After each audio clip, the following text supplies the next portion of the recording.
sudah hadir menjadi narasumber kita di acara podcast pemuda. Kita bukan mempersoalkan sebenarnya, ingin membicarakan tentang pemuda dalam perspektif pemuda, memperingati hari Sumpah Pemuda yang ke-92 tahun. Jadi Bang Iqbal, bagaimana kesehariannya hingga saat hari ini? Ya, aktivitas selancar-lancar saja. Aktivitas lancar, cuma ya mengajar belum aktif ya. Belum aktif Karena masih dalam proses tugas belajar. masih daring berarti. Ya. Kayaknya proses daring ini sangat bikin tidak asik bagi seorang dosen. Apakah benar begitu? Ya, tidak ada tatap muka langsung ya. Kalau istilah orang edukasi kemanusiaannya itu tidak jalan. Karena ruang-ruang kelas yang berisi interaksi kemanusiaan tidak terjadi, karena interaksi teknologi yang terjadi di antara pengajar dengan yang diajar. Dan Anda bisa menikmati itu? Ya, karena posisi sangat darurat kita masuk ya mudah mau kita jalani saja. Iya, benar. Tapi terkait dengan tema kita pada malam hari ini, Bang, dalam refleksi Sumpah Pemuda ke-92 tahun, sebenarnya bagaimana sih idealnya pemuda itu dalam pandangan seorang Mustamad Iqbal Siregar? Ya, ini refleksi Sumpah Pemuda ya. Ini sudah hampir 1 abad. Benar, 1 abad. 8 tahun lagi pemuda Indonesia akan masuk pada fase 1 abad berkontribusi untuk negeri ini. Jadi disinilah sebenarnya ujian terbesar. Kalau saya bilang ini merupakan cemeti buat pemuda Indonesia, karena hampir 1 abad yang lalu mereka sudah bersumpah tentang kontribusi mereka untuk negeri ini. Tapi kalau hari ini kemudian suguhan republik ini belum masuk pada tataran ideal buat masyarakat Indonesia, ini menjadi dosa para pemuda, Termasuk kita. termasuk kita. Jadi 92 tahun ya, 92 tahun itu bukan usia yang muda, tapi itu sudah usia yang sangat tua untuk membangun sebuah negara.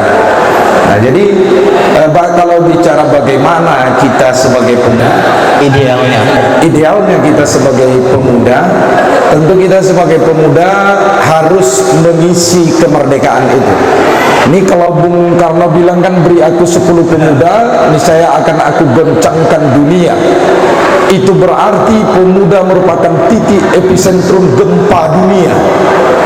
Jadi pemuda itu menjadi titik epicentrum gempa di dunia. Kalau pemuda bergerak, getaran atau turbulensi akan terjadi di dunia. Itulah yang disebut dengan gempa. Nah, tapi persoalannya apakah itu sudah terjadi, apakah itu sudah terwujud? Mari sama-sama kita lihat.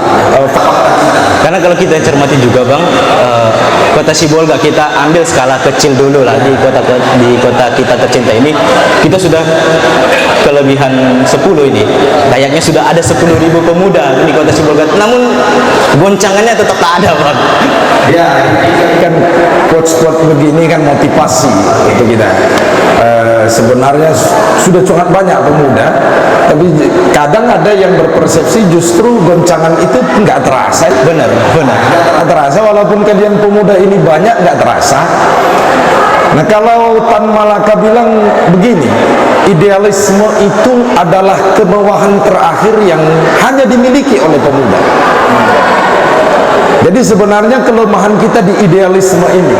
Kalau saya bilang ketika seseorang kehilangan idealisme, maka sesungguhnya, hati-hati ini, maka sesungguhnya Anda itu sudah menua. Jadi jangan sampai ini hilang. Kalau ini hilang, maka sesungguhnya kita kehilangan banyak pemuda, walaupun kuantitasnya banyak secara usia, seperti kata Bung Irfan tadi. Banyak, tapi idenya itu, ide muda itu ternyata tidak semua dimasuki. Iya, jadi pemuda pemuda kita sekarang sudah kemiskinan ide dan gagasan. Ini sangat tergantung pada referensi pemuda. Jadi di Indonesia referensi awal pemuda itu 1908 Budi Utomo. Teman-teman Hatta, Soekarno dan lain-lain itu berkiprah dengan penuh keteladanan bagi rakyat Indonesia. Nah, baru kemudian bergeser pada tahun 26 di mana muncul P3I, Perhimpunan Pelajar-Pelajar Indonesia, yang mereka lah menjadi pelopor lahirnya Sumpah Pemuda sebagai gugatan atas primordialisme Jawa sentris di Indonesia. Nah, jadi referensi angkatan 66, pemuda angkatan 66, referensinya itu teman-teman mulai dari sejak Budi Utomo sampai angkatan 66. Nah, angkatan 66 lahir dengan revolusi menggugat Orde Lama dan melahirkan Orde Baru. Maka bagi orang-orang di era di era Orde Baru, itu referensi pemudanya itu angkatan 66, Bang Akbar dan seterusnya ya, baik yang dari HMI, NU, Ansor dan Muhammadiyah, banyak itu mereka para pelopor pemuda di angkatan 66. Lalu bagi kita yang di era reformasi ini, siapa referensi pemudanya? Ya teman-teman yang menggebrak reformasi, yang mendobrak reformasi. Itulah teman-teman angkatan 98 seperti Budiman Sujatmiko dan seterusnya, teman-teman lain. Nah, persoalannya apakah mereka ketika mampu menduduki kursi-kursi kekuasaan, mampu menghadirkan negara dalam ekspektasi publik, harapan publik? Nah, itu persoalannya. Lah kalau kemudian di era reformasi ini para pemuda yang sudah berkuasa ternyata menampilkan tampilan-tampilan yang korup misalnya, maka pemuda-pemuda hari ini yang mereka tiru adalah kejahatan politik seperti itu, korupsi misalnya. Jadi 98 itu, angkatan 98 itu tidak representatif. Referensi idealisme itu mulai dari 66 idealisme, termasuk di pikiran kita ada Natsir dan seterusnya ya. Mereka adalah orang-orang yang ketika diberi kekuasaan pun mereka benar-benar idealismenya dikontribusikan buat negara. Nah, idealisme muda itu definisinya bagaimana? Idealisme itu kan memang sangat universal, tidak hanya menyangkut bagaimana kita memberi pemikiran-pemikiran maju misalnya, tapi juga bagaimana melahirkan kepribadian yang berintegritas. Jadi harus ya termasuk personal perfect dia ya. Jadi sempurna personalnya. Jadi bisa jadi teladan dan itu yang mereka tampilkan.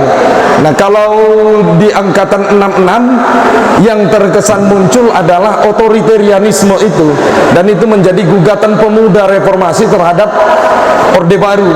Nah, di angkatan reformasi ini saya khawatir karena ada gejala yang saya lihat, fenomena di mana anak-anak muda yang sudah masuk ke dalam kekuasaan itu justru belakangan terjerat kasus-kasus korupsi. Ini bahaya. Seperti Anas Urbaningrum misalnya. Kita sebagai pemuda-pemuda reformasi, saya pikir termasuk saya tahu betul andilnya Anas Urbaningrum ketika 98, bagaimana dia menjadi bagian dari anak muda yang ikut dalam tim 11 dan menegaskan khitbah reformasi kepada Soeharto. Ketika itu yang tim 11 ini dipimpin oleh Profesor Nurholis Majid. Ternyata belakangan apa yang kita lihat? Ternyata beliau terjerat kasus korupsi. Nah, saya khawatir ini tidak mengundang gugatan pemuda, tapi justru mengundang peneladanan pemuda. Jadi kalau mengundang peneladanan pemuda, maka pemuda-pemuda yang tumbuh akan melakukan korupsi. Wah, enak kalau kita korupsi, kita punya mobil Alphard, kita punya rumah mewah. Itu dia. Adanya pemikiran bahwasanya legasi pemuda itu disalahgunakan oleh kaum yang tidak merasa bagian dari perjuangan 08. Jadi intinya hari ini sebenarnya kita kehilangan sosok Figur yang bisa dijadikan. Jadi teman-teman, saya berharap tidak butuh banyak untuk menjadi teladan. Dalam agama manapun itu biasanya tidak banyak yang menjadi teladannya. Tersentris pada satu tokoh. Misalnya seperti Islam, Muhammad misalnya kan. Nah, kita juga tidak butuh banyak teladan, tapi paling tidak tumbuhlah beberapa pemuda-pemuda hari ini untuk memberi teladan kepada pemuda-pemuda berikutnya. Jadi ini harus kita munculkan agar kita menjadi tumpuan harapan masa depan. Karena saya sering bilang bahwa pemuda itu bukan sejarah. Benar. Itu adalah cita-cita. Kalau kita ingin memotret sejarah, jangan lihat pemuda. Tapi kalau kita ingin memotret cita-cita dan harapan masa depan, lihat pemuda. Nah, itu dia. Luar biasa sekali. Ini secara historis kajiannya mendalam dan seru juga tapi kita persempit dulu ke tema kita, Bang, di Sumpah Pemuda. Sebenarnya kalau kita katakan hadirnya Sumpah Pemuda itu hanya sebuah kristalisasi semangat yang sama, tekad yang sama untuk bagaimana Indonesia ini lepas dari penjajahan. Kita katakan bahwasanya patrinya kan Indonesia bertanah air, berbangsa dan berbahasa yang sama. Itu sudah kita nikmati. Namun apakah kita hanya menjadi saksi sejarah dengan memperingati setiap tahunnya 92, 93 dan tahun-tahun berikutnya? Atau bagaimana sebenarnya apa yang harus kita lakukan untuk seperti yang Bang Iqbal katakan tadi, mengisi kemerdekaan ini dengan produktif?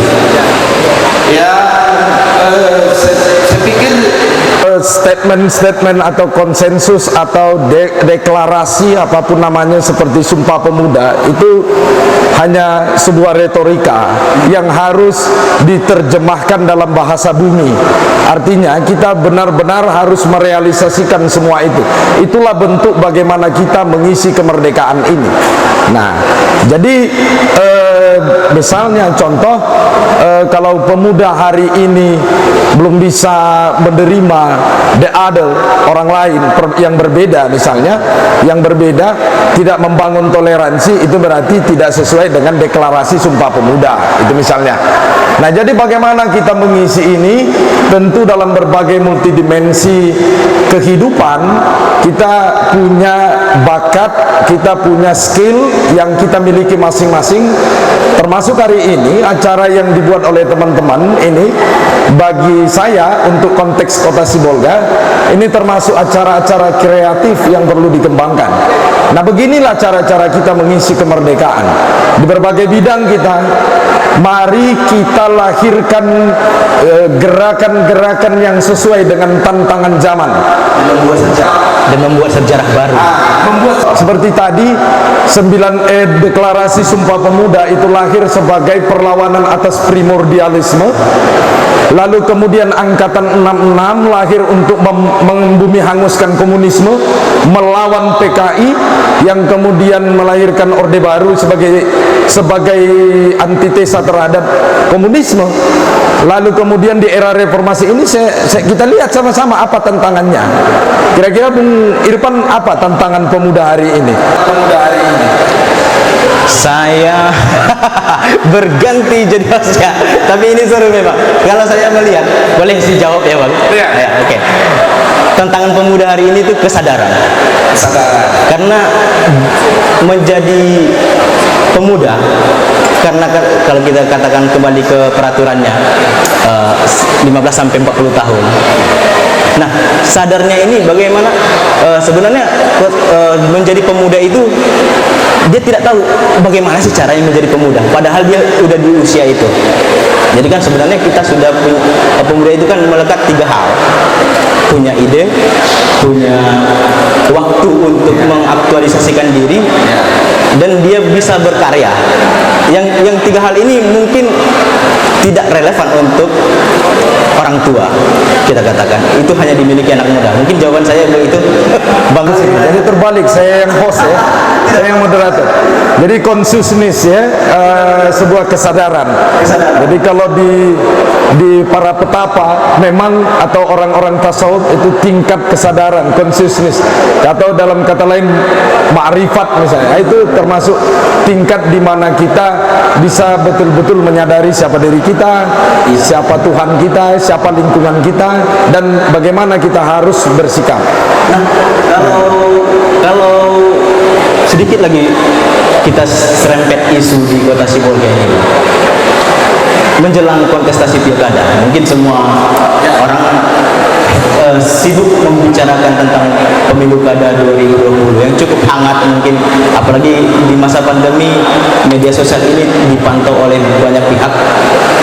Di situ kita lihat banyak potret-potret pemuda dalam keterlibatannya di kontestasi politik. Sebenarnya keterlibatan seperti apa sih yang cocok untuk disandingkan pada gerakan pemuda dalam kontestasi politik, Bang Iqbal? Kalau dalam kontestasi politik seperti ini, saya berpikir begini, pemuda ya sah-sah saja untuk bisa ikut serta dalam berbagai porsi-porsi kegiatan politik. Tetapi yang saya ambil adalah porsi edukasi itu menjadi titik dominan yang harus dimainkan anak-anak muda. Nah, porsi pendidikan, di mana porsi pendidikan apa yang saya maksud? Pendidikan politik. Jadi kita harus hadir dalam berbagai kegiatan politik itu sebagai warna bagi budaya politik lokal kita. Nah, jangan justru kita sebagai sosok yang mengeruhkan budaya politik ini. Saya bilang sebagai warna, misalnya begini, saya punya ide-ide brilian, gagasan brilian untuk memimpikan Sibolga ini seperti apa 5 tahun, 10 tahun ke depan. Karena tugas pemimpi itu ada anak muda ya. Lalu saya dekati di kota ini, lalu saya berikan ide-ide ini supaya masuk dalam visi misi dan platform mereka. Itu salah satu cara bagaimana kita memberikan kontribusi dalam proses politik ini. Mungkin kalau Bung Irfan Ramsa nanti misalnya jadi jurkam, ya berikanlah kampanye-kampanye yang sejuk, kampanye-kampanye yang edukatif misalnya. Jangan justru kampanye-kampanye yang meneriakkan terjadinya konflik, yang meneriakkan permusuhan dan seterusnya. Gitu dia. Jadi silahkan kalau misalnya bagian I.O. di bidang politik, I.O.-nya seorang calon, lahirkan kegiatan-kegiatan yang kreatif. Misalnya diajak tuh calon-calon webinar atau buat kampanye virtual untuk mendiskusikan masa depan Sibolga misalnya, kan itu. Kalau berbagi masker itu kreatif nggak? Solidaritas, itu kegiatan-kegiatan solidaritas. Saya pikir solidaritas ini kan sifatnya tanggap darurat, nggak butuh kreasi-kreasi yang perlu tinggi-tinggi di sana. Jadi begitu ada kita lihat peminta-minta, langsung refleks ambil duit kasih. Nah, jadi kreasi